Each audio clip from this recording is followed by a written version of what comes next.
El Tribunal Electoral del Poder Judicial de la Federación les da la más cordial bienvenida a nuestro círculo de lectura, en el que hemos preparado un bloque temático dedicado al 25 aniversario luctuoso del poeta, ensayista, editor y diplomático Octavio Paz.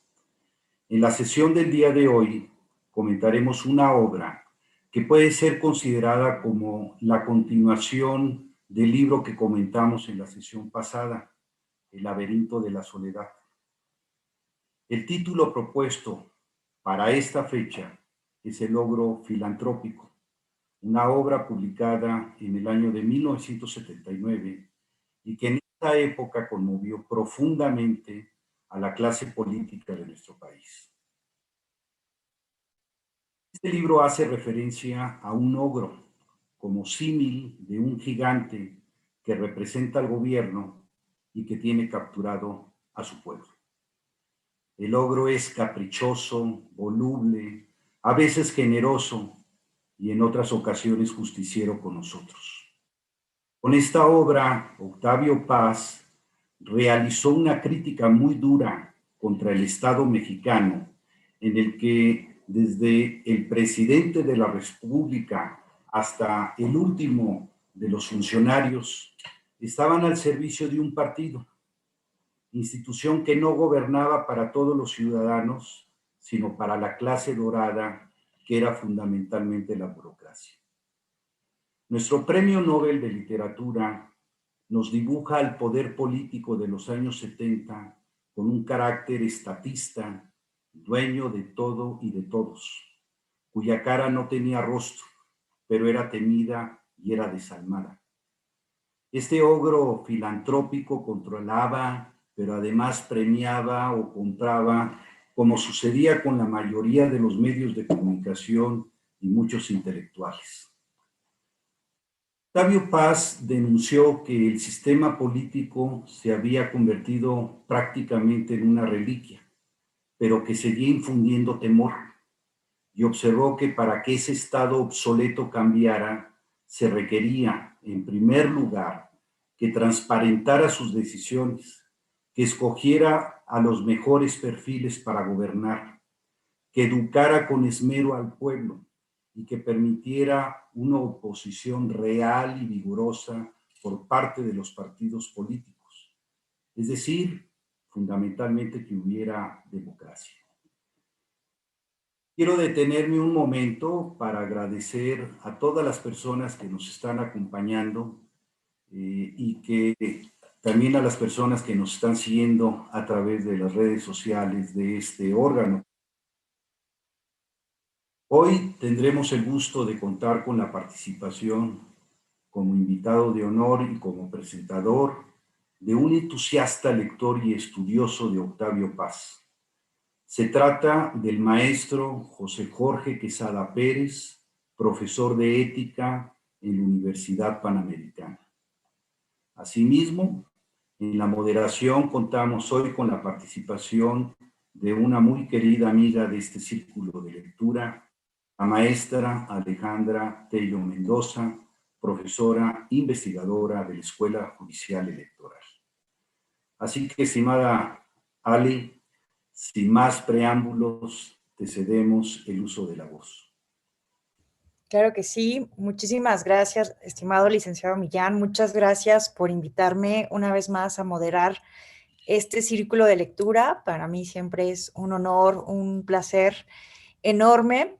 Y pues bueno, permítanme leer brevemente la semblanza curricular de nuestro invitado de honor del día de hoy, del maestro José Jorge Quesada Pérez, quien es maestro en Historia por la UNAM, es licenciado en Filosofía por la Universidad Panamericana, es educador de jóvenes posmodernos, profesor de Ética Social en Bachillerato, Historia de México y Ética Clásica en la universidad. Ha trabajado académicamente temas de la ética de Aristóteles, la occidentalización y evangelización de América, particularmente en la historia y cultura del siglo XVI y XVII en la Nueva España, así como el pensamiento cultural y político de Octavio Paz. Entonces, pues nadie mejor que nuestro invitado para presentarnos esta obra, este conjunto de ensayos que pues revelan gran parte del pensamiento político, ¿cierto? Político del poeta. Y sin más preámbulos, yo cedería el uso de la voz al maestro Quesada. Muchas gracias, Alejandra, y a todos los concurrentes. Me da mucho gusto participar en el Círculo Lector del Tribunal. Hace un año tuve la oportunidad de estar presencialmente en el Tribunal. Nos recibió muy cordialmente a mí y a algún grupo de alumnos el doctor Felipe de la Mata, y pudimos conocer pues no solo las funciones, sino algunas características del modus operandi de esta institución, de este órgano electoral tan importante, o de este tribunal que sanciona tan importante. Bueno, es un placer para mí estar con ustedes. Bueno, yo voy a dirigir mi conversación y va a tener como 3 perfiles. Primero me gustaría enmarcar el contexto de Octavio Paz, ¿no? Luego señalar algunos hitos biográficos, porque en Paz su pensamiento político y sus decisiones vitales se comunican, de tal manera que si conocemos su itinerario, se iluminan algunas de sus y sus decisiones vitales, se iluminan algunos de sus argumentos teóricos y viceversa. Entonces a mí me gusta siempre plantearlo de esa manera, y ya en un tercer momento, aunque eso lo haré breve, en un tercer momento me iré ya a la obra en concreto. Paz está enmarcado en el siglo corto, que inicia en 1914 y culmina con la Primera Guerra Mundial, y culmina en el 89 con la debacle de la URSS. Y a él le toca, en ese momento asciende la URSS y también el Estado Corporativo Mexicano, y prácticamente la vida de Paz va corriendo en toda esa coyuntura, y él es parte, ¿no?, de todo este proceso histórico. Ciertamente hoy comentaremos su obra política, pero sí hay que enfatizar que sobre todo Paz fue un poeta que fue galardonado con el Premio Nobel, y en 6 países se le recibió. Él tradujo poesía del japonés, del chino, por supuesto no él solo, sino con un grupo de amigos. Conoció in situ todos los movimientos poéticos más importantes de su tiempo, y por eso Octavio Paz participó en el convite de la República de las Letras con absoluta autoridad. Es un mexicano universal, pero justamente esta sensibilidad poética fue la que le dio una penetración muy profunda en su comprensión de la cultura y de la sociedad de su siglo. Decía Claude Roy, un poeta francés, que Octavio Paz era una urdimbre de Tocqueville y de Hölderlin, ¿no? Es decir, Tocqueville, este pensador decimonónico, estudioso de las democracias, de la democracia norteamericana, un agudo lector social, y eso era Octavio Paz. Tenía una agudeza en su lectura social, y al mismo tiempo era un Hölderlin, era un gran poeta, uno de los mejores poetas de su tiempo. Entonces se mezclan estas dos cualidades y le dio una penetración importantísima. Bueno, esto respecto al contexto de Octavio Paz. Paso al segundo momento. Decía que quería hablar de algunos hitos biográficos significativos. Octavio Paz viene de una familia revolucionaria, ¿no? Enrique Krause tiene una biografía que tiene 2 biografías, una pequeñita de 15 páginas y otra grande que publicó en su libro Redentores, y ahí esboza la genealogía de Octavio Paz. Ireneo Paz, tenemos una calle, yo vivo aquí en Mixcoac, estoy en Mixcoac, tenemos una calle que se llama Ireneo Paz, justamente en honor a ese luchador liberal. Y después Octavio Paz tiene un padre que se une al zapatismo, ¿no? Atado al potro del alcohol, dice en uno de esos poemas. Fue atropellado por un tren mientras estaba borracho, y Octavio Paz tuvo que recoger sus miembros, etcétera. Un momento dramatiquísimo. Pero lo que quiero poner en énfasis es que viene una familia revolucionaria que tiene como gran raigambre en la cultura revolucionaria del país, en concreto en Zapata. Octavio Paz fue bautizado. Yo encontré el acta de bautizo aquí en la iglesia de Santo Domingo, ¿no? En 1914 su madre lo trajo aquí a bautizar, y ahí está el documento. Pero muy rápidamente él abrevó de las utopías, digamos, marxistas, y abrevó del anarquismo. pues, rápidamente se dejó influir por esos ideales, y por eso en 1937, bueno, publicó una serie de poemas, se los mandó a Pablo Neruda, No pasarán, en honor a la pasionaria, y Pablo Neruda lo convocó. Para su sorpresa era un muchacho de 23 años, y participó en el Congreso, en el segundo Congreso de Escritores Antifascistas.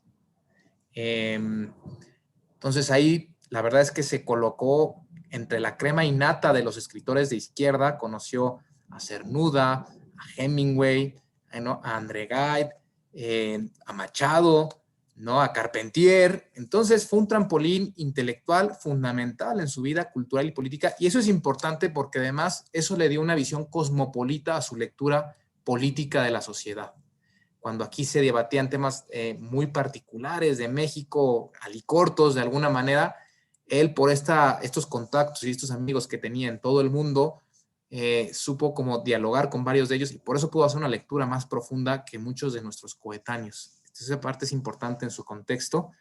Aunque ya desde ahí, aunque era un marxista, parte del logro filantrópico importante es criticar el sistema totalitario, ¿verdad?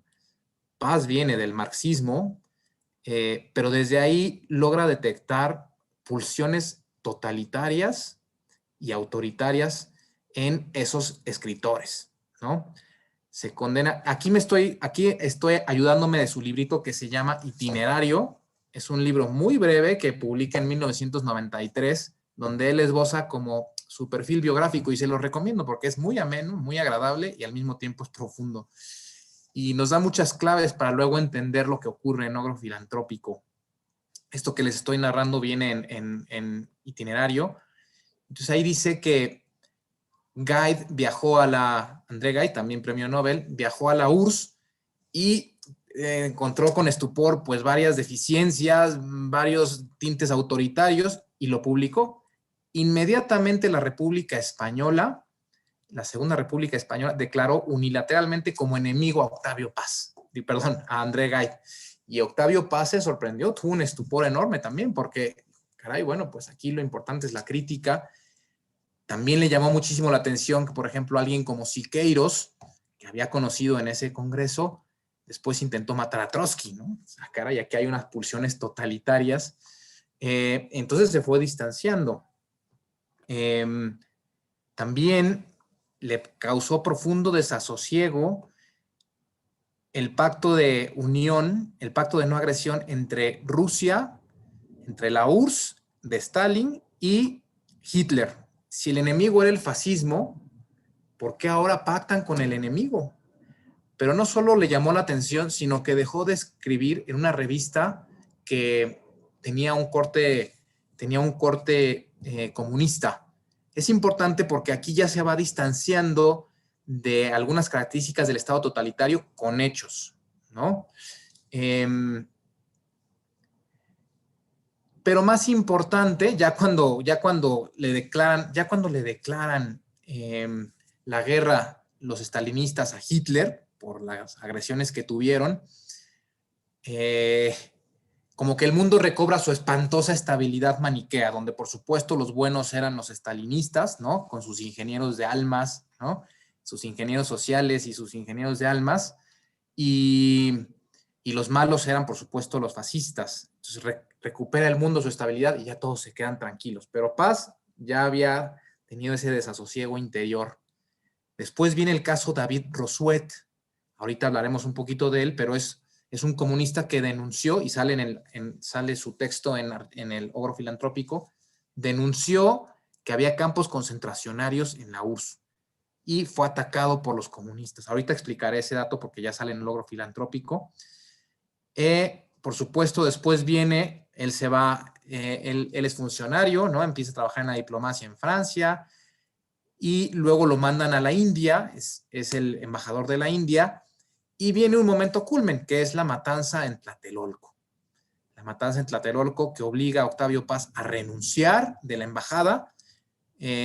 Octavio Paz ya había denunciado crímenes de Estado de la URSS, entonces tenía una enorme sensibilidad, y por eso, ante ese atropello del ogro, ¿no?, también se distancia del ogro filantrópico y empieza a ser un crítico. En ese momento Octavio Paz ya era un crítico de la URSS y era un crítico del PRI.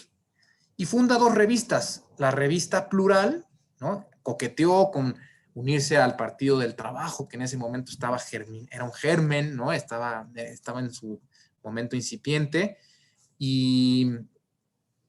pero no, finalmente decide dar una batalla más en el campo de la cultura, de las ideas, de la poesía, la literatura, y funda 2 revistas. Primero Plural, con Julio Scherer. Julio Scherer lo arropa, ¿no? Era como una revista mensual dentro del periódico Excelsior. Julio Scherer, que después fundaría Proceso, pero Echeverría se cargó Excelsior y se cargó también a la revista Plural. No le salió bien, le salió el tiro por la culata porque Julio Scherer fundó Proceso y fue pues un dolor de cabeza para los siguientes gobiernos. Y después funda Vuelta. Bueno, ese es el contexto en el que se enmarca precisamente el logro filantrópico. Paso a la tercera parte como de esta disertación, de esta conversación o de este discurrir. El logro filantrópico ya se explicó, pues ahí apareció la portada, ¿no? Saturno devorando a sus hijos. Qué imagen tan elocuente, tan terrible, Saturno. Y es el Estado. Es un ogro, ¿no? Por supuesto, no tiene las mismas características el Estado totalitario de la URSS y otros estados que emergieron y que emergieron precisamente de esta cosmovisión y el Estado corporativista del PRI. Pero inicia esa crítica del Estado, ¿no? Entonces, aunque no voy a seguir exactamente el orden cronológico, es una serie de ensayos que aglutinan publicados en distintas revistas, en Plural, en Vuelta, en semanarios, y Octavio Paz los aglutina en este libro que, como ya dijo el doctor Agustín, conmocionó a la clase política, a la opinión del círculo rojo de los intelectuales, ¿no? No tanto a nivel popular, pero generó un debate público importante. Yo quería empezar con el ensayo más antiguo, que es justamente el que se refiere al caso al caso David Bossuet. David Bossuet es un comunista, pongo un poquito de contexto, que es preso político en los campos de concentración nazi. Al caer los nazis, este señor dice, no puede volver a ocurrir nunca más un campo de concentración, y funda un organismo anticampos concentracionarios. Escruta los campos de concentración en el régimen franquista, pero luego se asoma, y por supuesto encuentra muchos presos políticos, pero luego se asoma a la URSS, y oh sorpresa, descubre que hay una enorme red de campos de concentración y lo publica. Y la respuesta de Sartre, ¿no? Merleau-Ponty y intelectuales de izquierda en Francia, David Bossuet es francés, es, en lugar de escrutar la veracidad de las afirmaciones de Bossuet, lo atacaron y dijeron que era un falsario. David Bossuet no se arredró y demandó a la revista que había dicho que era un falsario. Entonces empezó un juicio para esclarecer la veracidad de las declaraciones de Bossuet. Y entonces empezaron a desfilar en el juicio, testigos de campos de concentración ya en la URSS, y en esa Francia empobrecida de la guerra, de la posguerra del 48, pero muy fecunda en términos culturales y más cargada a la izquierda en términos culturales, David Bossuet logra demostrar ante un tribunal parisino que hay campos de concentración.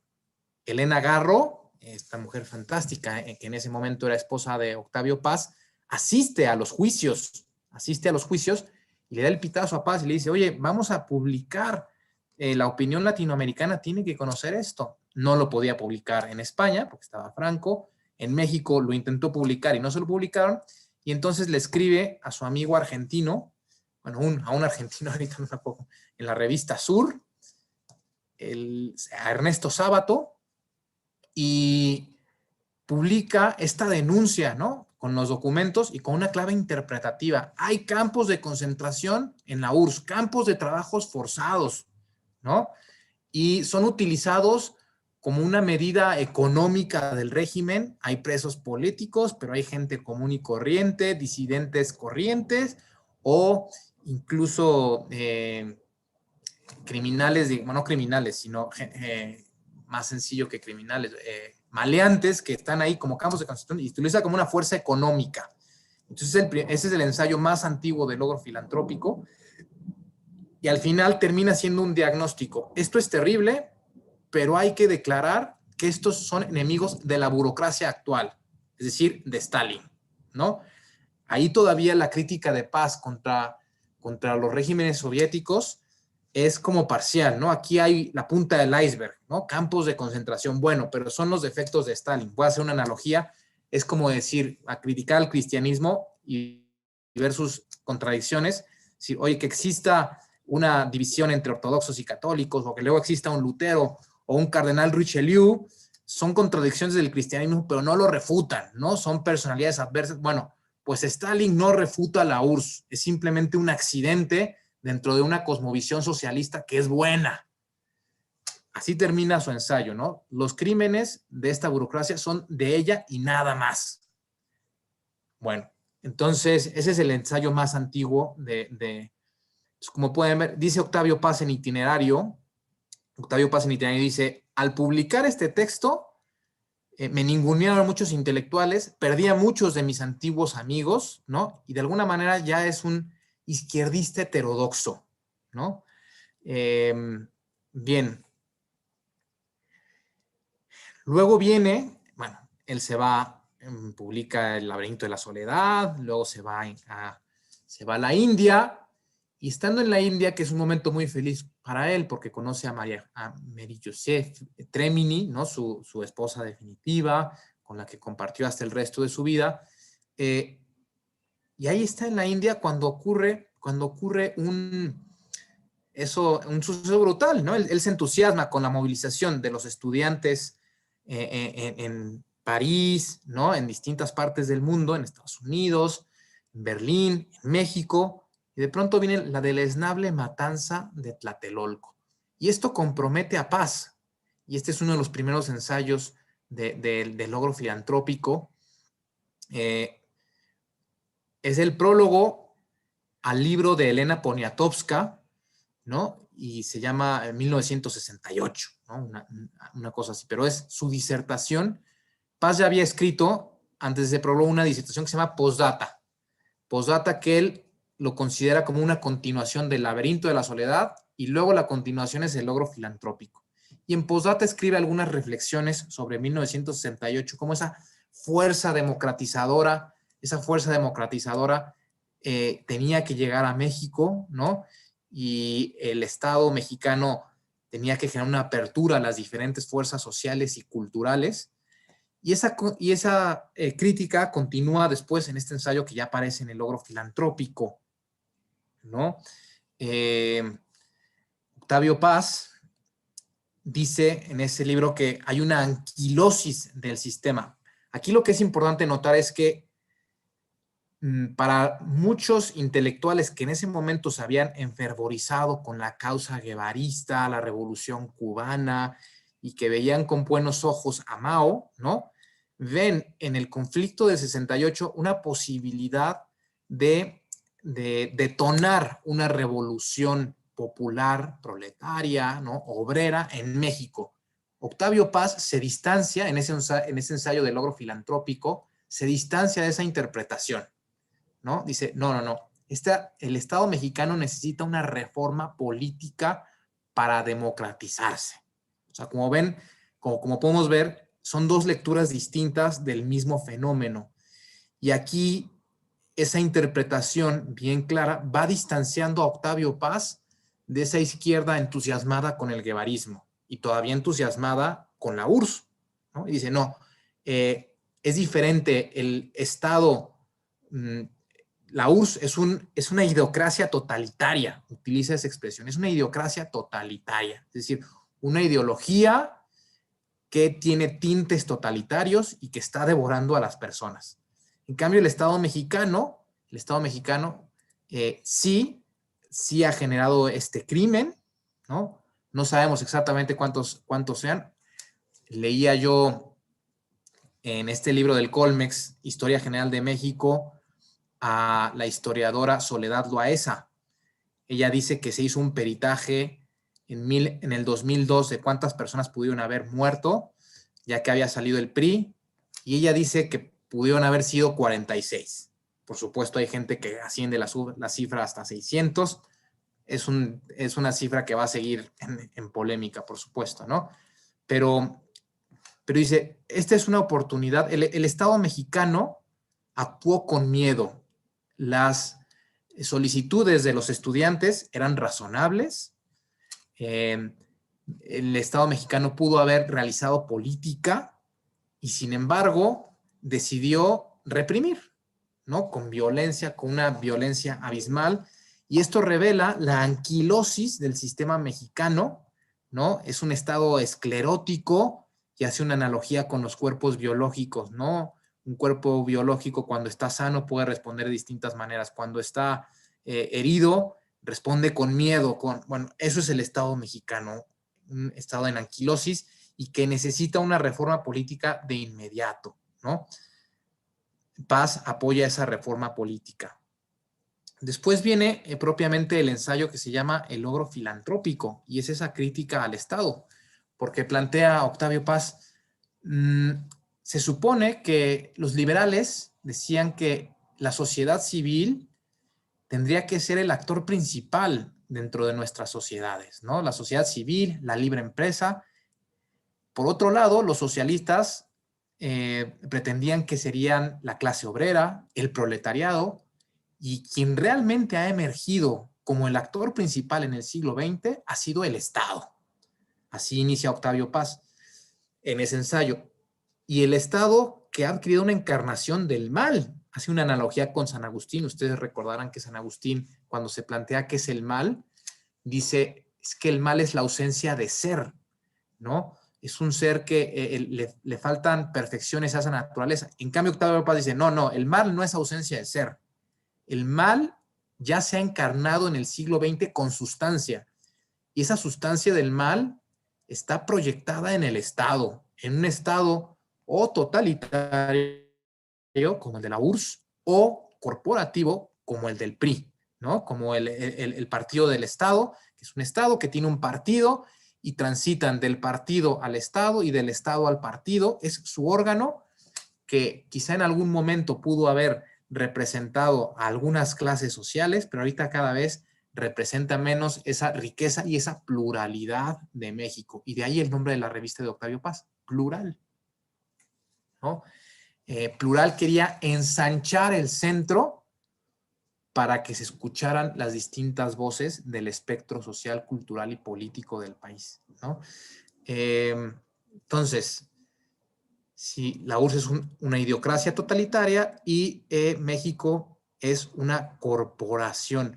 Dice, claro, vamos a comparar una cosa fascinante. Yo como historiador y filósofo me gustan mucho las lecturas de Octavio Paz porque hay historias que son como sociología, ¿no? Puros datos. Y Octavio Paz justamente logra como leer más allá. Es una historia simbólica que, por supuesto, no prescinde de los datos duros, pero que intenta hacer una lectura simbólica, una poética de la historia. Por eso creo que es tan rica su lectura. Y entonces va haciendo comparaciones. A ver, vamos a comparar el Estado mexicano. Claramente el Estado mexicano es mucho más fuerte en el siglo XX que en el siglo XIX, ¿no? Se convirtió en un Estado empresario que intentó convertirse en el actor económico, no solo político, sino económico, en el dinamizador económico de todo el país. Y pudo haber funcionado en algunas décadas, pero ahorita ese estado totalitario, ahorita vamos hacia allá, a la lucha entre Monsiváis y Octavio Paz, pero bueno, critica al Estado mexicano. A ver, aquí tengo un pequeño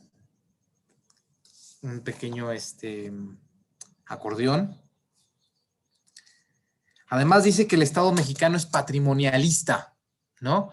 Es decir, amiguismo, compadrazgo, van subiendo a la clase política los amigos y se van nutriendo entre ellos, y eso ya ha esclerotizado el país, ¿no? Esa burocracia estatal ya no representa las fuerzas vivas de la sociedad. Entonces, y después pasa a ser una crítica de cada uno de los partidos, ¿no? Por supuesto está el PRI, En ese momento, ustedes lo conocen mucho mejor como especialistas en ese campo, 1976, está la reforma política de Reyes Heroles, ¿no? Entiendo que es más o menos en esa fecha. Y se está abriendo una posibilidad de partidos. En este momento tenemos un partido único, pero vemos que el PRI quiere salvarse a sí mismo. No es que le interese el bien de la sociedad, sino que quiere salvarse a sí mismo, y como gato revolcado lo que hace es reformarse desde el interior, y por eso permite una apertura partidista. Y entonces Octavio Paz empieza a hablar de los distintos partidos. El PAN, ¿no? Octavio Paz no le gusta el PAN, piensa que tiene un antecedente autoritario en la Acción Católica de Murras o de Murrais, no sé cómo se pronuncia, perdón mi mal francés. Luego pasa a hablar del Partido Comunista Mexicano, tampoco le gusta, tiene un antecedente estalinista, y para Paz eso es insalvable. Luego viene el partido que luego desapareció, se me olvida su nombre, de corte sinarquista. Ay, ya no me acuerdo cómo se llama el partido. Bueno, este partido de corte sinarquista, y dice, bueno, este partido también tiene un pasado fascista, a juicio de Octavio Paz, no le gusta. El único partido que en ese momento le gusta a Octavio Paz es el Partido del Trabajo, que le parece una representación social como más prístina, a juicio de Octavio Paz, ¿no? Y así termina el logro. Por supuesto, este ensayo hay que leerlo. Son una colección de muchísimos ensayos. Algunos son más representativos, más significativos o válidos. Este, sin lugar a duda, hay que leerlo. Y luego continúa su crítica al Estado totalitario. Archipiélago Gulag, ¿no? Después de su renuncia en 1968, pues adquirió una autoridad moral importante. Fue el único miembro de la diplomacia mexicana que abandonó por ese motivo. Es bien interesante, Christopher Domínguez Michael, aquí lo puse, también les recomiendo muchísimo esta biografía, es la más completa que existe de Octavio Paz que yo conozca, Christopher Domínguez Michael, ¿no? Pone el pleito que tuvo ahí con su hija estaba matriculada en la Facultad de Filosofía y Letras de la UNAM, y entonces le escribe una carta pública en el Universal, ¿no? Diciendo, bueno, es que tú estás allá en la Atalaya, en el Olimpo, pero aquí yo que estoy en la Facultad de Ciencias, de la Facultad de Filosofía y Letras de la UNAM, en el Auditorio Justo Sierra, que después se convertiría en el memorable Che Guevara, ¿no? Aquí los catedráticos asusan a los estudiantes y los animan a involucrarse con gestos cada vez más insolentes ante el gobierno. En fin, un pleito entre padre e hija que reseña Christopher Domínguez Michael. No me meto más en ello, pero creo que es muy, muy interesante. Y se ventilan también algunos conflictos familiares. Bueno, Octavio Paz se va a Estados Unidos un tiempo después de renunciar a la embajada, y en ese momento ocurre un hito muy importante en su vida. Lee Archipiélago Gulag, el libro de Alexander Solzhenitsyn, uno de los libros políticos o históricos más importantes del siglo XX, y que logró, digamos, convencer o persuadir definitivamente a Paz, categóricamente a Paz, de que la utopía socialista, el socialismo real, era un régimen absolutamente represor. Ese libro también convenció, por ejemplo, a Vargas Llosa y a muchas personas de la inteligencia, intelectuales europeos, de que no podían apoyar más, de que no podían apoyar en absoluto la URSS. Y hace una crítica como bien importante a los intelectuales. Me voy a permitir leer esta cita. Es un poco larga, pero digamos, bueno, la voy a decir un poquito más adelante. Lo que quiero concluir ahorita en este aspecto es que el libro de Solzhenitsyn supuso un baldazo de agua helada para Paz y para muchos de los intelectuales, y reprochará a muchos intelectuales latinoamericanos no reconocer la validez de Solzhenitsyn. Es decir, dice Octavio Paz, yo no comparto los entusiasmos cristianos y místicos de Solzhenitsyn, pero su libro es una crítica histórica como no hay ninguna otra, no hay ningún parangón, ¿no? O más bien, solo se le parangonan a estas los libros como de Primo Levi, ¿no? Que hablan de los campos de terror en la época del nacionalsocialismo, ¿no? Solo estos hitos son comparables en el siglo XX, dice en ese momento Octavio Paz, ¿no? Entonces, muchos intelectuales vieron a Solzhenitsyn como simplemente un escritor reaccionario, y Octavio Paz dice, no, hay que escuchar la voz. Dice, ¿quién de nosotros podría ver a los ojos a estos hombres y mujeres que estuvieron en los campos de concentración y que también son poetas? ¿Quién de nosotros podría verlos a los ojos, no? Ay, Jonás. Y, a ver, entonces, tiene una significación histórica profunda, pero aquí ya empieza una crítica política, ideológica más importante al proyecto histórico de la URSS en su totalidad. 20 años antes, cuando hizo públicos los documentos de Rosuet, exactamente, era el Partido Demócrata Mexicano. Muchas gracias, Agustín.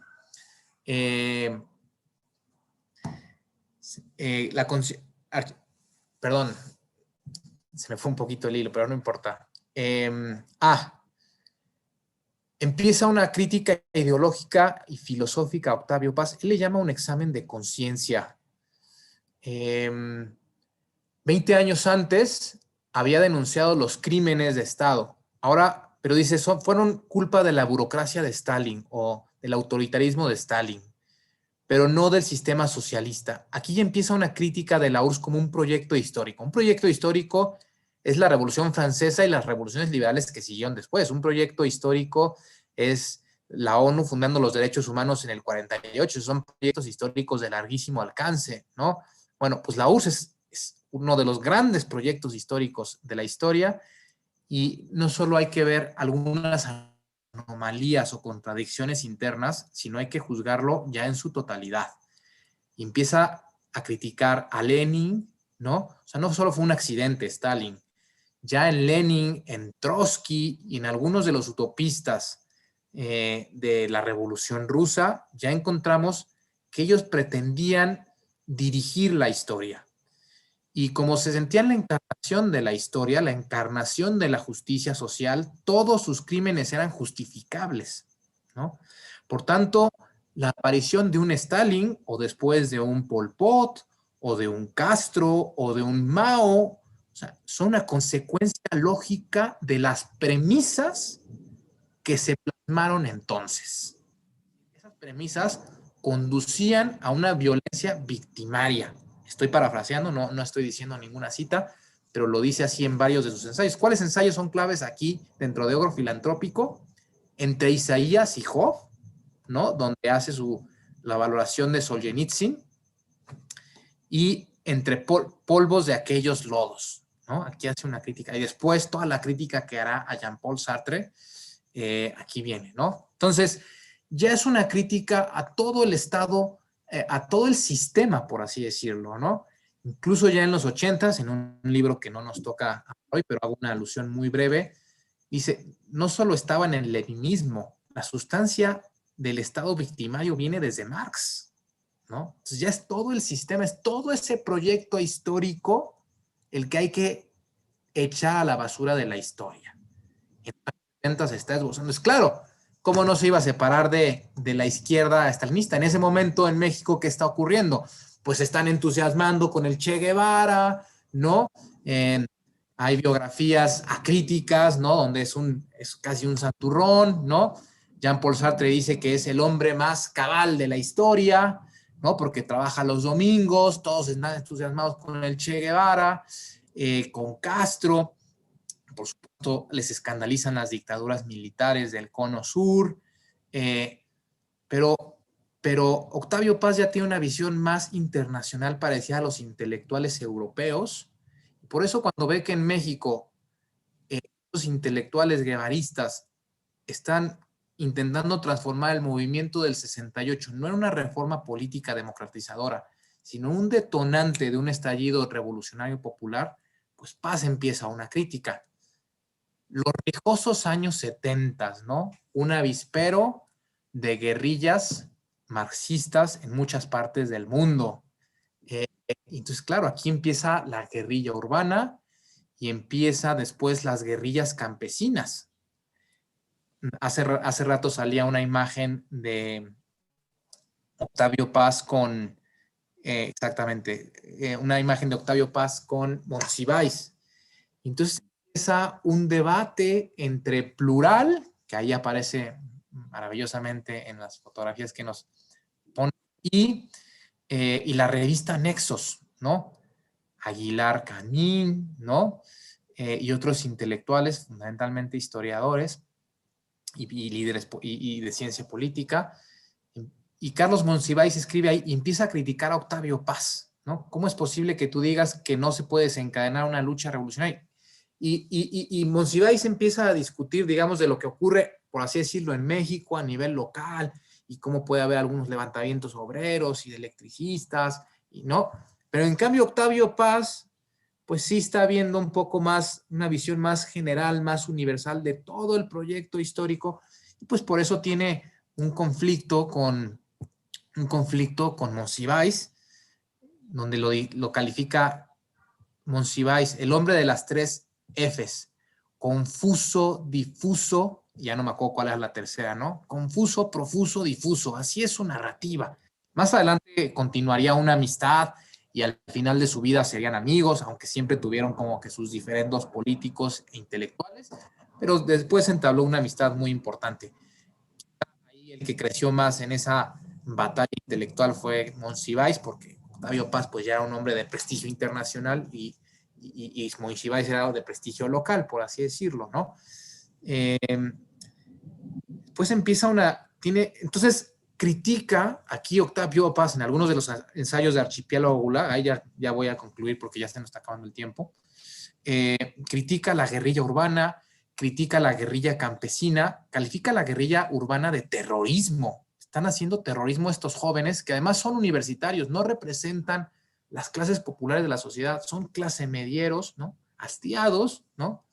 Dice, nihilistas que utilizan el terror. Por supuesto, también critica el terror del Estado, el halconazo del 71, la represión en Puebla que llevó al asesinato de algunos estudiantes, ¿no? Entonces Octavio Paz, lo que cada vez es menos es un hombre que promueve la violencia en unos 70 rijosos, ¿no? Avispero de guerrillas. Él se vuelve reformista y por eso para muchos de izquierda se vuelve un conservador, reaccionario, liberal, neoliberal, etcétera, ¿no? Sin embargo, Octavio Paz, en el logro filantrópico, sino a la izquierda, ¿no? Pretende ser un interlocutor cultural de la izquierda, ¿no? Y hace una crítica muy fuerte a Octavio Paz, ya con eso casi voy terminando. Octavio Paz critica a Sartre porque dice, se tardó 30 años en reconocer los crímenes de la URSS y lo hizo con una frivolidad que casi pareció un pecadillo de omisión, ¿no? Cuando realmente justificaban unas atrocidades por creerse la encarnación de las leyes de la historia, ¿no? Esa filosofía de la historia que se ha refutado con la historia misma, con Solzhenitsyn y todos los disidentes que son testigos, ¿no? Hay un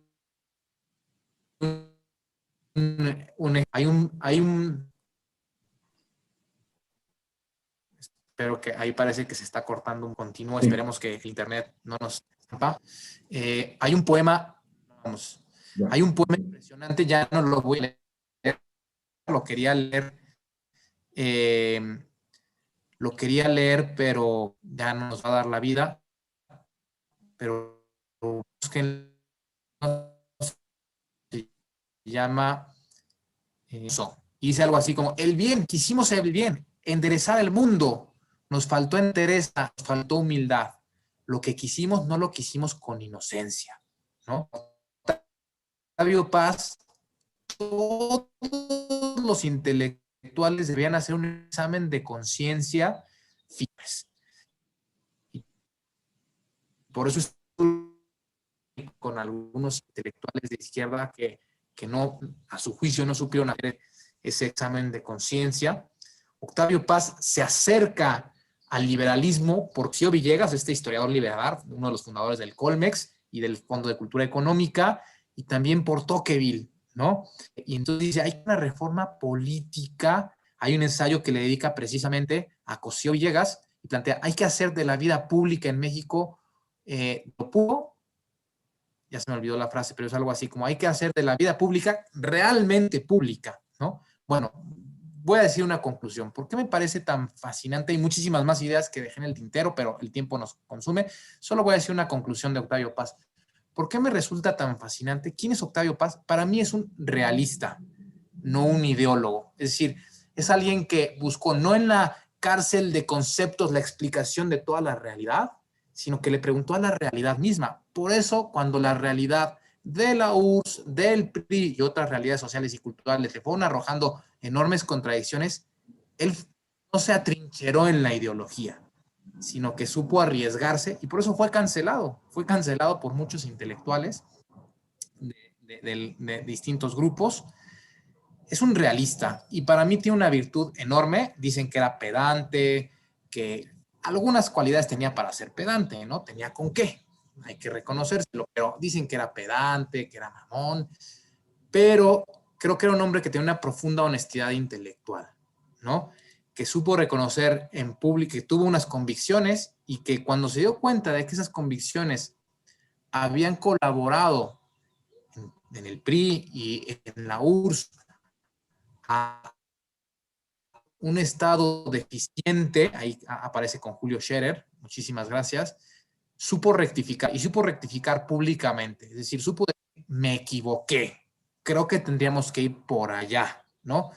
Esa honestidad intelectual vale oro y creo que esa es una de sus virtudes más grandes, rectificar públicamente, hacer un examen de conciencia, pero ya no hay algunos textos bellísimos y profundísimos en esta dirección. Para mí esa es la gran riqueza de Octavio Paz, su honestidad intelectual. Pudo tener efectos, opiniones encontradas, contradicciones, pero me parece que fue un hombre intelectualmente honesto y creo que esa es para mí la virtud por la cual lo admiro más. Pues bueno, eso es de mi parte. Me gustaría dejar una apertura a las preguntas, al conversar. Muchísimas gracias, estimado Jorge. La verdad es que fue una explicación, una exposición muy completa del contexto y del contenido de esta gran obra. Me parece, coincido completamente contigo, que la cuestión central aquí no es esa revisión del papel que deben de tener, ¿no? Esa reflexión sobre cuál es el papel de los intelectuales, de los artistas frente al poder, ¿no?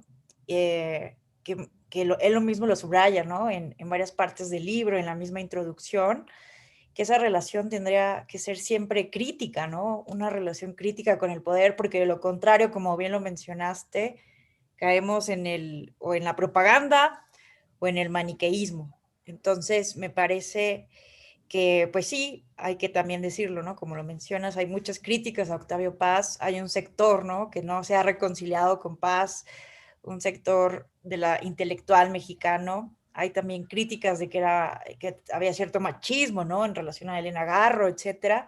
Pero creo que esta obra sí nos hace reflexionar sobre eso, ¿no? ¿Cuál debe ser el papel de las filosofías? En alguna parte se refiere a Marx como Marx el filósofo, el cual tenía en sí mismo pues ciertas cosas de admirar, pero no el Marx que busca, ¿no? Esa tergiversación, ¿no? Del propio marxismo que merece ser condenado. Y bueno, también destacar, ¿no? Esa crítica a los intelectuales que se tardaron, como dices, ¿no? Entre 25 30 años en reconocer los campos de concentración. La verdad, eso a mí me parece sumamente doloroso, que quienes tienen, ¿no? Ese papel de contribuir a la reflexión, a la crítica, al cuestionamiento de la sociedad, no puedan por una ideología, ¿no? Salir a decir la verdad. Entonces, pues obviamente me recordó muchísimo a Hannah Arendt, a Camus, ¿no? Entre los filósofos, pensadores que yo más admiro, ¿no? Y que están en esta línea, que a pesar de ser cancelados, de ser rechazados en su momento por denunciar las contradicciones de la historia, lo hicieron. Entonces, muchísimas gracias de verdad, Jorge, por esta explicación. Creo que fue muy completa y nos hace resaltar ese papel, ¿no? Del intelectual y del artista, aunque muchas veces tengan que escribir en la soledad, pero su papel justamente es ser críticos. Y bueno, eh, para dar también oportunidad a que quienes nos acompañan aquí puedan manifestar sus comentarios, vamos a ceder a continuación el uso de la voz a Dan Cortés, que nos está pidiendo la palabra.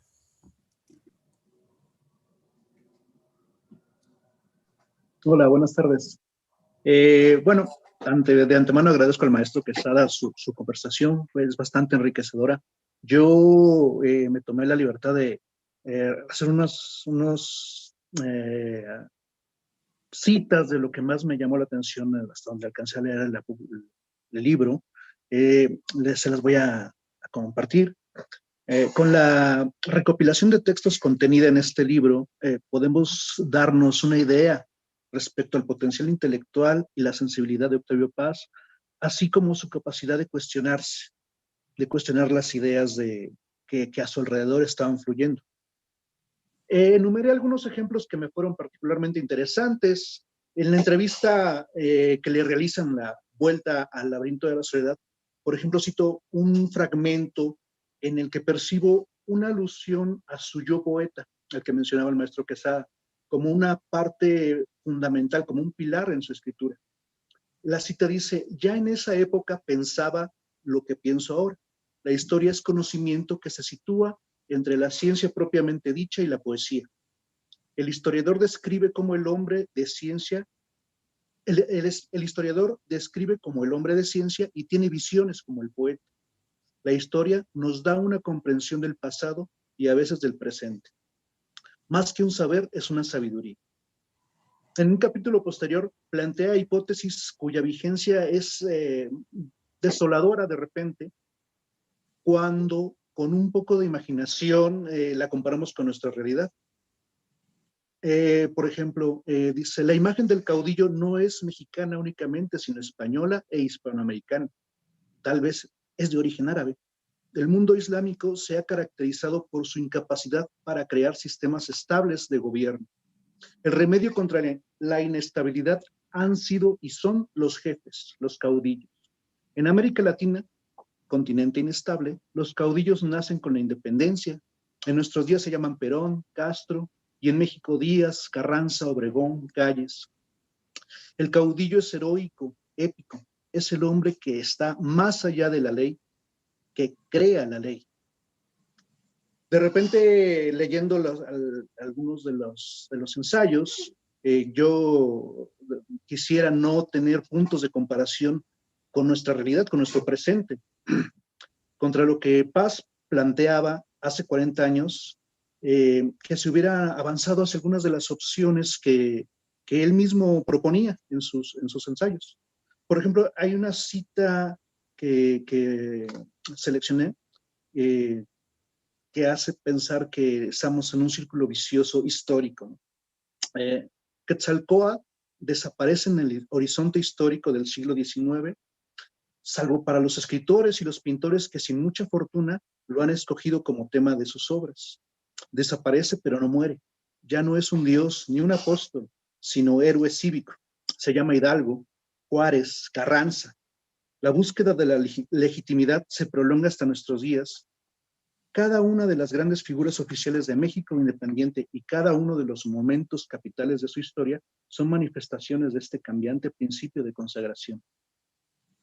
Para la mayoría de los mexicanos, la independencia fue una restauración, es decir, un acontecimiento que cerró el interregno iniciado por la conquista. Curiosa concepción que hace de Nueva España apenas un paréntesis. A su vez, Juárez representa la legitimidad nacional frente a Maximiliano, llamado significativamente el intruso. El imperio de Maximiliano es otro paréntesis histórico. Y por último, el grupo vencedor de la Revolución Mexicana se llamó a sí mismo constitucionalista y se levantó contra la usurpación del general reaccionario Huerta. Independencia, Revolución Liberal de 1857, Revolución Popular de 1910, todos estos movimientos, según la interpretación corriente, han restablecido la legitimidad. Y sin embargo, la búsqueda de la legitimidad continúa y ya hay quienes piensan que el régimen que desde hace medio siglo nos rige es una usurpación de la legítima Revolución Mexicana. En el capítulo El espejo indiscreto desarrolla la percepción que tiene de México frente a Estados Unidos. Un México viendo un reflejo de sí mismo pero deformado, un anhelo que refleja nuestros deseos frustrados. Sus metáforas aluden a los cuentos de hadas de forma brillante. Y cito, los Estados Unidos están siempre presentes entre nosotros, incluso cuando nos ignoran o nos dan la espalda. Su sombra cubre todo el continente. Es la sombra de un gigante. La idea que tenemos de ese gigante es la misma que aparece en los cuentos y las leyendas. Un grandulón generoso y un poco simple. Un ingenuo que ignora su fuerza y al que se puede engañar, pero cuya cólera puede destruirnos. Y ya para terminar, les comparto el final de una carta en la que Octavio Paz hace un generoso y detallado análisis del libro La Revolución Interrumpida, del historiador argentino Adolfo Gili, quien por cierto hace apenas unos años escribió un libro sobre Felipe Ángeles, ya en el 2019, y me parece que todavía está vivo. En ese momento, el historiador Adolfo Gili está en la cárcel, acusado de asociación guerrillera en Guatemala y México. El Lecumberri. Ajá, así es. El documento cierra con un toque de humor y me recuerda a la frase de Mark Twain: el humor es igual a tragedia más tiempo. Ya es hora, bueno, cito, ya es hora de terminar. Espero que a mi regreso podamos continuar esta conversación al aire libre. Si no fuese así, iré a visitarlo a su celda de la prisión de Lecumberri, esa prisión que empieza a convertirse en nuestro Instituto de Ciencias Políticas. Gracias, maestro Quesada. Muchísimas gracias. Yo me fui más por la parte de la URSS, pero sí, él tiene una interpretación muy interesante, muy simbólica del pasado mexicano y muy enriquecedora. Muchas gracias, Dan, Jorge. Vamos ahora a ceder el uso de la voz a Yadir. Te escuchamos. Muchísimas gracias. Muy buenas tardes a todos. Primero, no quisiera aplazar, parafraseando a Dan, esta hora de terminar, y no puedo omitir, sin embargo, agradecer al profesor Quesada, y quisiera precisamente continuar en el terreno ético desde el cual aborda y propone la obra de Paz el profesor Quesada. Justo yo centré mi atención y quisiera compartir con ustedes la relación que existe entre la estética y la política, que es una relación de carácter ético y que es un tema central en la obra que nos ocupa de Octavio Paz. Precisamente quisiera yo centrar la vista de todos ustedes y la mía con ustedes en el texto llamado Aniversario Español. Aniversario Español justo fue de las primeras menciones en torno a ese texto que hizo el profesor Quesada. Aniversario Español es un discurso que pronuncia Octavio Paz en París en 1951 frente a un auditorio compuesto de puros desterrados españoles. Octavio Paz nos dice que quiere poner Aniversario Español en el logro filantrópico porque, a decir de Paz, ese texto es el texto en donde queda clara y manifiesta su posición política. Al menos, dice Paz, desde 1921, dice, es la misma que he mantenido desde 1921 hasta 1979. Digo 1979 porque es la fecha en que se publicó el logro filantrópico. No, ya será cuestión de que el profesor Quesada o cualquier experto en Paz nos explique si es la misma que mantuvo del 79 hasta su fecha de muerte. Sin embargo, ese texto es una declaración de principios en donde expresa una posición política que paradójicamente, como la gran poesía de Paz, paradójicamente es una posición política antipolítica. Asimismo, a mí me parece que la declaración de principios de ese texto es una llave para comprender los valores estéticos que sustentan la poética de Octavio Paz. Es una poética que está determinada por valores políticos, y entonces esa antipolítica tiene su correlato en la poética que pregona el arte en pureza o el arte por el arte. Una de tantas formas de arte en pureza o arte por el arte.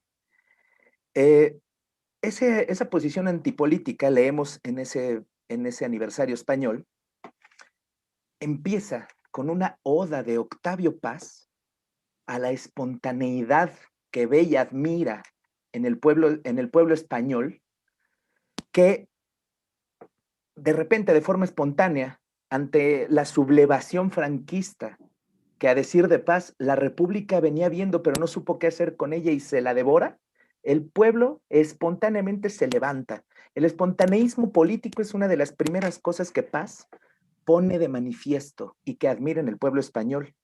Y después lo enaltece, diciendo que ese pueblo español que fue espontáneo, sin jefes, sin representantes, sin intermediarios, asumió el poder. Eso hace que Paz todo el tiempo es el núcleo de todas sus críticas hacia el Estado, según entiendo, está en el ogro filantrópico, lo cual provoca, o a mi modo de ver, situamos a Paz en el liberalismo radical, en el anarquismo, digamos, roza con esas propuestas, de tal manera que ese es el lugar de enunciación implícito de Octavio Paz. Desde ese lugar de enunciación, se va al arte por el arte. Es decir, ¿qué entiende por arte en pureza o arte por el arte? Y es correlato de esta postura. Un arte apolítico en primera instancia. En segunda instancia, un arte ajeno a la indagación de la condición humana. ¿En qué sentido? Dice, bueno, para eso existe la filosofía, para eso existe la historia, la sociología. La poesía no puede ser filosofía en bombonera. La poesía no puede ser filosofía, sociología con retórica. La poesía no debe meterse en eso. El arte y la poesía debe de agotar su expresión en sí misma. Ese es el correlato que yo veo en esta relación. Creo que a partir de allí, Octavio Paz incluso autocensura su obra, muy como decía el profesor Quintana, con esa honestidad intelectual. Autocensura su obra. Justo el profesor Quintana nos hizo mención de No pasarán y Oda a España, que son dos textos publicados en 1936, precisamente en favor de los antifascistas que están luchando por defender la Segunda República Española contra Franco. Y Octavio Paz, a la hora de publicar su obra completa, él mismo dice, No pasarán y Oda Española no van a ocupar ningún lugar en el volumen 11 y 12 de mi obra, porque esos volúmenes es donde está toda su poesía en pureza. Precisamente esta que no es poesía en pureza, se va al tomo 13, que se llama Misceláneas 1. Y adentro hay un closet, adentro de Misceláneas 1, hay un closet que se llama Cantos Españoles. Ahí van a parar esos textos. Esta es la congruencia de Paz. No obstante, autorrelegar su obra, que no fue poesía en pureza, le permitió ir invitado, como nos dijo el profesor Quesada, en 1937 a Valencia, al congreso que marcó el profesor. Valencia en ese entonces es la capital de la República, porque el gobierno viene huyendo de los ataques fascistas de Madrid, después de bombardeos y persecución, y llega a Valencia y funda ahí la capital durante 11 meses. 11 meses Valencia es la capital, y hay actos impresionantes en materia cultural, convocado por los escritores antifascistas. Uno de ellos es este congreso al que invitan a Paz. Y bueno, creo yo hasta aquí mi análisis de esta relación. Solo quisiera, si me permiten, cerrar con una reflexión al respecto. Creo yo que plantear el arte por el arte es una cuestión ahistórica y antihistórica, y mucho más en el contexto latinoamericano. Creo que todo hecho, cuando se vuelve un hecho literario, es porque se le asigna una función social, y esa función social es un producto consecuente de la historia del devenir de los pueblos y de las sociedades. Es, por lo tanto, por ejemplo, para no irme pedante, porque yo no tengo materia para hacerlo como Paz, y bien dice el profesor Quesada, yo creo que, por ejemplo, Cicerón publica unas cartas, bueno, no publica, escribe unas cartas para sus discípulos y jamás piensa que está haciendo literatura. Cambia la época y las empezamos a leer y nos parecen literatura, filosofía, pedagogía. Entonces, lo que en un momento se considera literatura en pureza, en otro momento solo es un hecho lingüístico más. Y en América Latina, creo que la mayoría de los grandes escritores latinoamericanos, salvo Paz, les preocupa la sociedad en su literatura, no en otro terreno, sino en la novela, en el poema, en la literatura. Tienen una calidad literaria impresionante. Muestra de ello José Martí, muestra de ello César Vallejo, Pablo Neruda, Nicolás Guillén, Gabriela Mistral, García Márquez, por mencionar a muchos. Eso es lo que les agradezco muchísimo que me hayan permitido compartir con ustedes. Gracias. Muchas gracias, Yadir. Octavio Paz efectivamente se juntó más a los contemporáneos, este grupo de poetas, Jorge Cuesta, que a la literatura de compromiso. Es decir, a él le parecía que justo esta literatura que era para defender una causa política, de alguna manera se estaba prostituyendo, ¿no?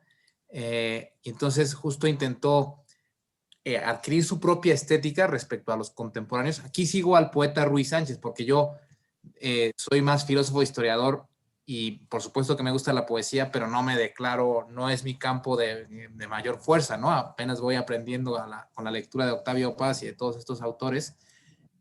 Ruiz Sánchez justo dice que ahí se quiso distanciar completamente de la literatura política y que después introdujo hechos históricos en su poesía. Por ejemplo, en Piedra de Sol, pues mete a Trotsky, mete a Sócrates, mete un montón de personajes y sí introduce la historia, pero no para defender una causa política, ¿no? Sino porque pues, a Octavio Paz le interesaba mucho el devenir, ¿no? Esto como parte de la modernidad. Y respecto a la... Me comentaba si Octavio Paz mantuvo esa misma...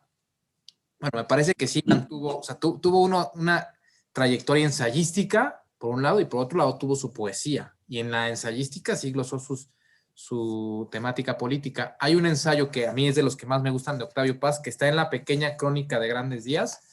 En ese libro Octavio Paz glosa pues una crónica del desmantelamiento de la URSS, y luego en ese libro introducen algunos otros ensayos previos, y aparece, se llama La hora de la prueba. Y a 50 años del Congreso de Escritores Antifascistas, ¿cuál es la valoración de Octavio Paz? Es un ensayito de 5 páginas, es la ponencia que dio en ese momento, las palabras que dirigió, 5 o 8 páginas, La hora de la prueba. Y me parece un texto súper profundo, y es su lectura de lo que ocurrió después de la República Española y de la Guerra Civil Española. Muchísimas Muchas gracias. Sí. Muchas gracias a Yadir y a Jorge por reaccionar al comentario de Yadir. Decía también, si me permiten este breve comentario, ¿no?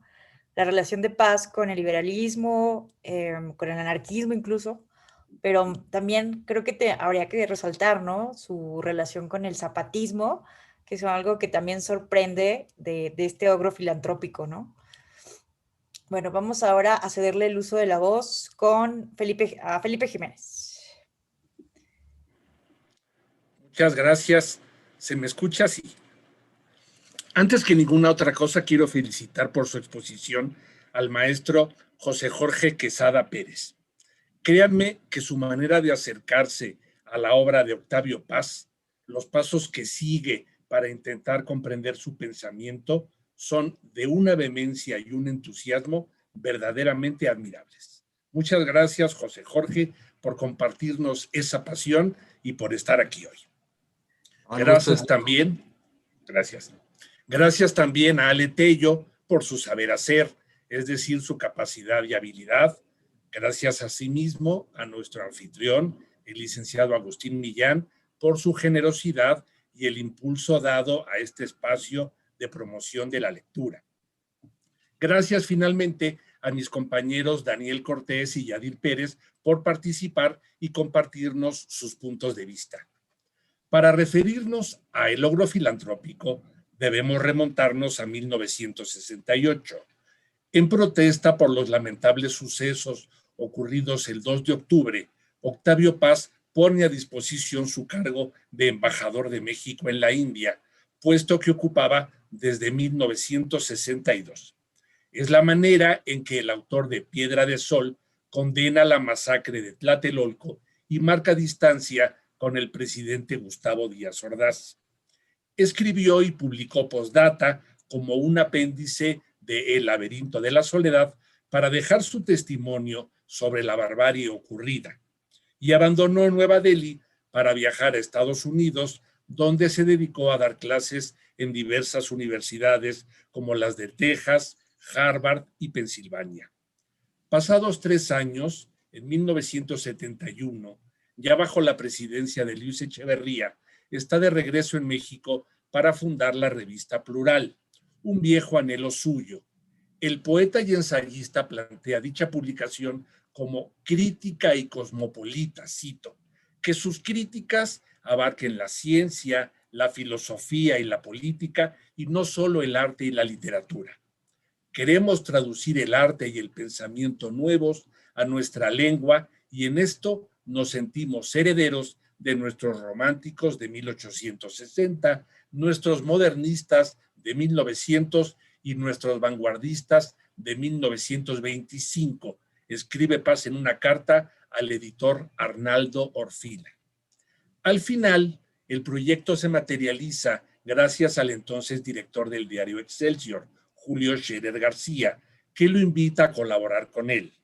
Es entonces cuando Paz plantea la creación de una revista de orden predominantemente cultural, pero sin hacer a un lado la política.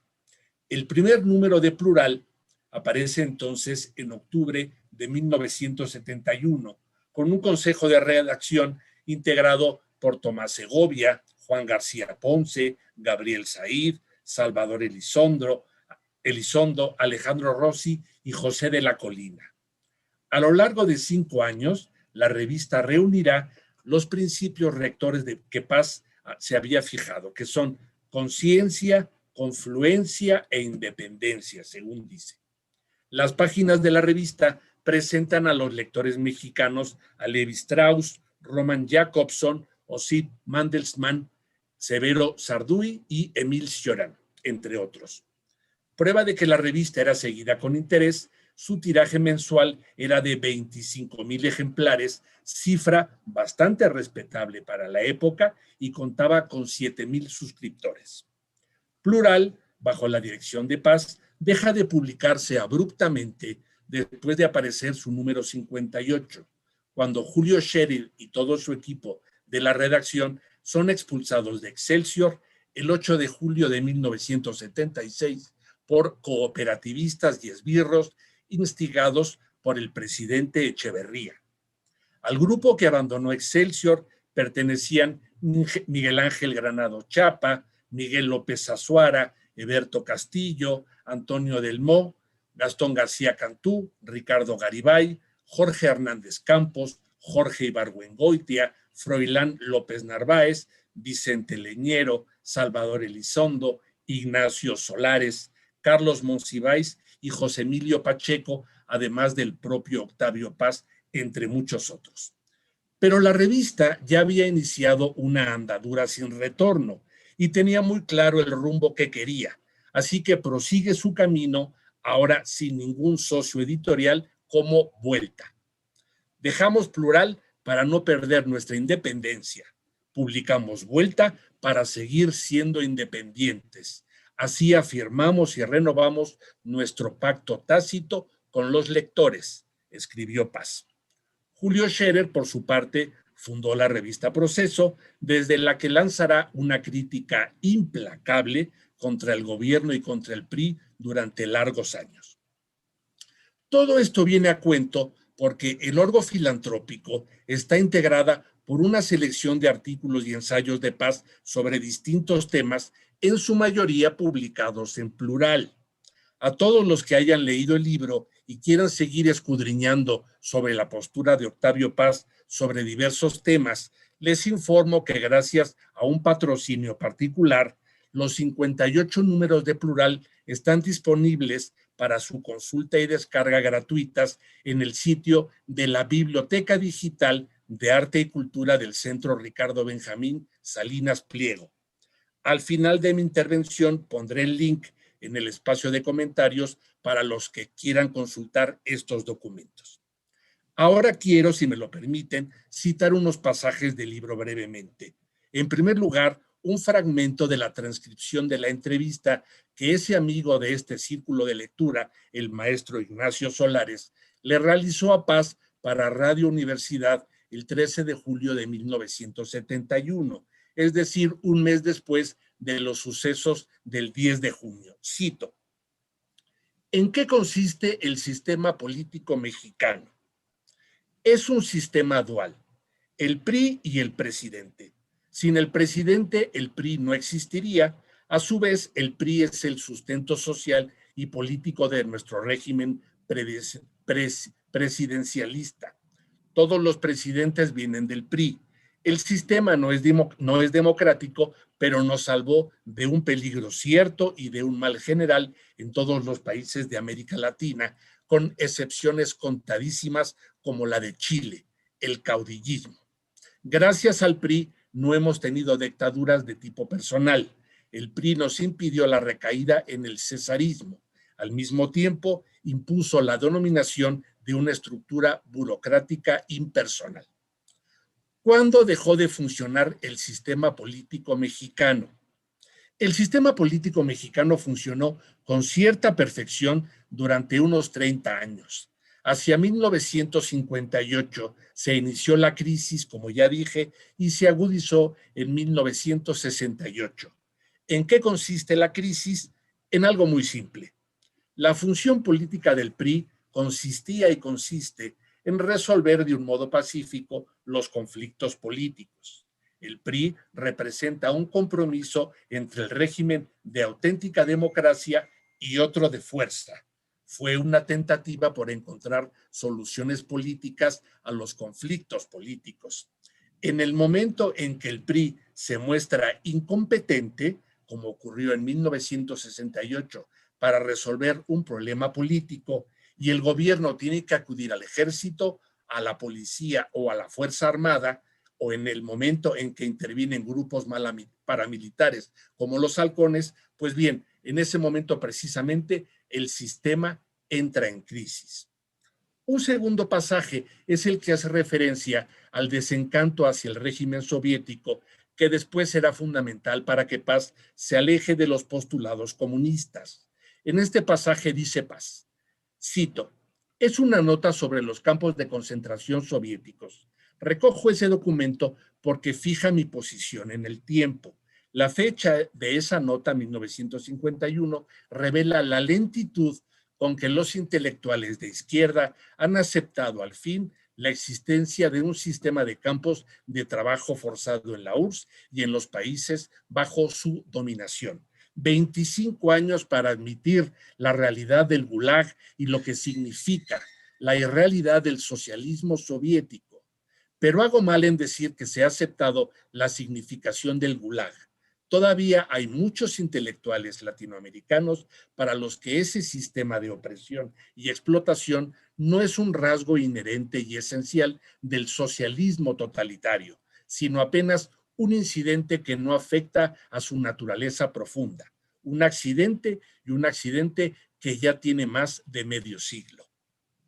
Finalmente vuelvo a uno de los puntos que ya destacó antes que yo mi compañero Yadir Pérez, y que son las palabras pronunciadas por Octavio Paz dirigidas a un grupo de refugiados republicanos españoles, palabras en las que exalta la reacción de la población tras el alzamiento militar en contra del gobierno legítimamente construido, con lo que inició la guerra civil o guerra incivil, como prefiere llamarla Luis Marienson. Cito: el rasgo original del 19 de julio reside en la espontaneidad fulminante con que se produjo la respuesta popular.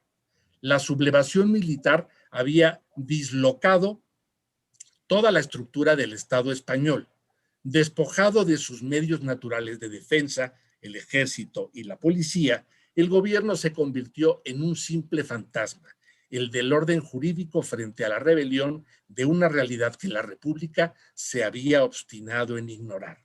El gobierno no tenía nada que oponer a sus enemigos, y en este momento aparece un personaje que nadie había invitado: el pueblo. La violencia de su irrupción y la rapidez con que se apoderó de la escena no solo sorprendió a sus adversarios, sino también a sus dirigentes.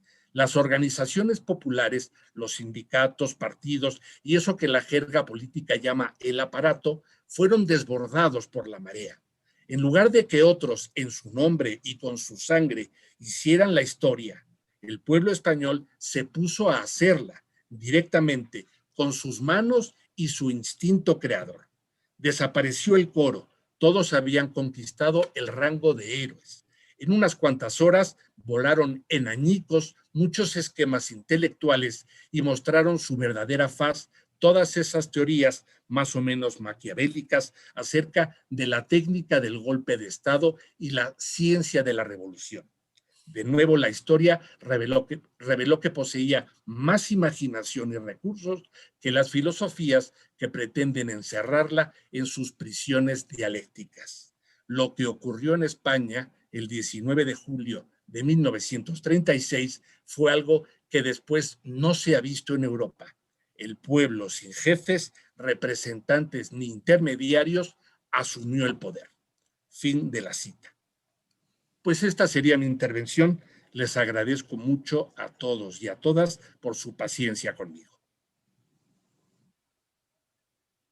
Muchísimas gracias, estimado Felipe, por tus palabras, por tus comentarios. Y vamos ahora a finalizar cediéndole el uso de la voz a nuestro invitado para que nos dé un mensaje final, una retroalimentación final de lo que aquí se ha planteado. Bueno, pues de entrada, muchísimas gracias por invitarme a este foro cultural de una institución tan importante para el país, que nos enorgullece a muchísimos mexicanos, y de verdad que es un gozo estar con ustedes. Pues es una invitación a leer a Octavio Paz. Tiene una amplia gama de reflexiones. No me pude comprar la obra completa. Yo, digamos, no coincidí con Octavio Paz, ¿no? Con la credencial de la UNAM pude comprar a un muy modesto precio las obras completas. Por supuesto, no las he leído todas, pero vamos poquito a poquito, ¿no? La última versión. Y es una invitación a leer su poesía y también sus ensayos. Yo insisto, yo empecé por Itinerario y a mí me gusta mucho. Pequeña crónica de grandes días, textos sobre el zapatismo, ¿no? Por supuesto, Laberinto de la Soledad, que entiendo que lo comentaron en la sesión pasada.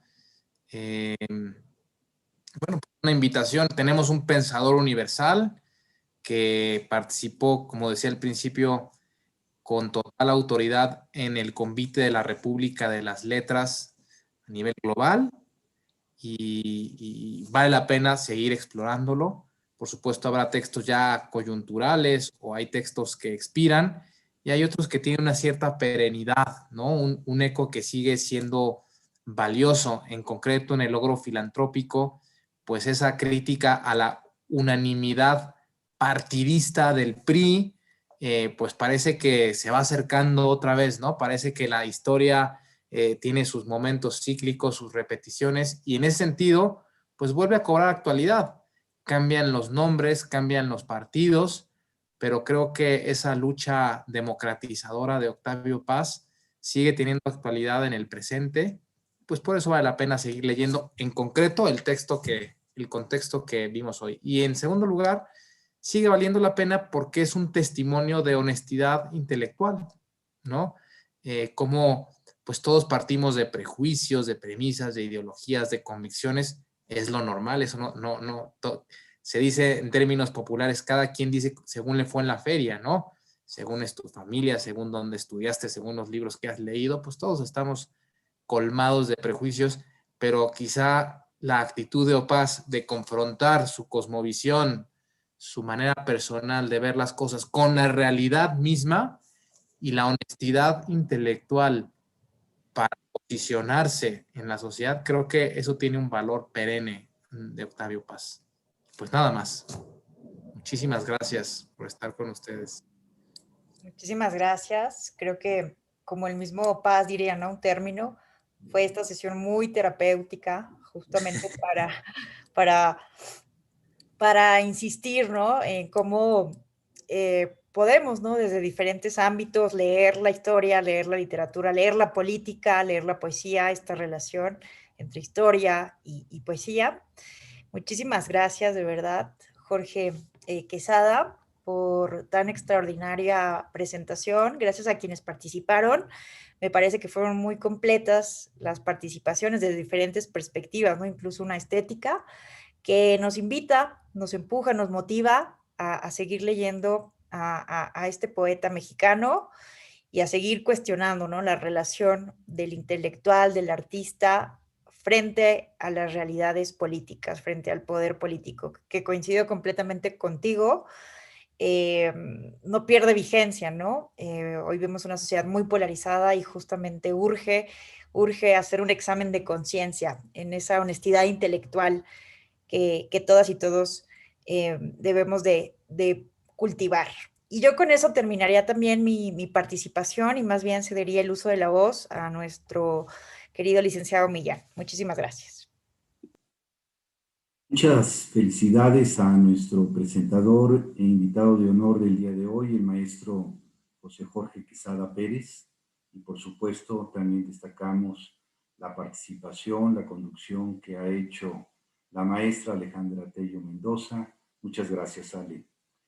Para terminar, permítanme comentar que Octavio Paz no vivió para presenciar el fin del régimen de partido único que gobernó a México durante más de 70 años. Como sabemos, murió el 19 de abril de 1991, fecha de la que estamos a punto de conmemorar 25 años. Pero sí vivió la conmoción del asesinato de Luis Donaldo Colosio y de José Francisco Ruiz Massieu. Incluso previó lo que esos hechos iban a significar. La fórmula está agotada, escribió Paz. Era el acta de defunción del régimen que estuvo en el poder durante 70 años. Su preocupación en ese momento era que se pudiera gestar un nuevo ogro filantrópico más adelante. Les comento que la próxima sesión de nuestro círculo de lectura está prevista para el 11 de mayo a las 6 de la tarde, como nos resulta habitual, y va a estar dedicada a la obra El río reflexivo, poesía y ensayo en Octavio Paz, de Anthony Stanton, profesor investigador del Colegio de México. Quiero solicitarle a mi compañero Alberto Banderas que nos muestre, por favor, en pantalla los reconocimientos que hemos preparado para nuestro ponente, nuestro invitado de honor, y para nuestra querida Ale Tello. Muchas gracias nuevamente. Nos estamos viendo en el próximo círculo de lectura. Que estén muy bien. Buenas tardes, buenas noches a todas y a todos. Gracias. Hasta luego. Buenas noches. Gracias. Hasta luego. Buenas noches. Hasta luego. Muchas gracias. Gracias. Bye. Muchas gracias.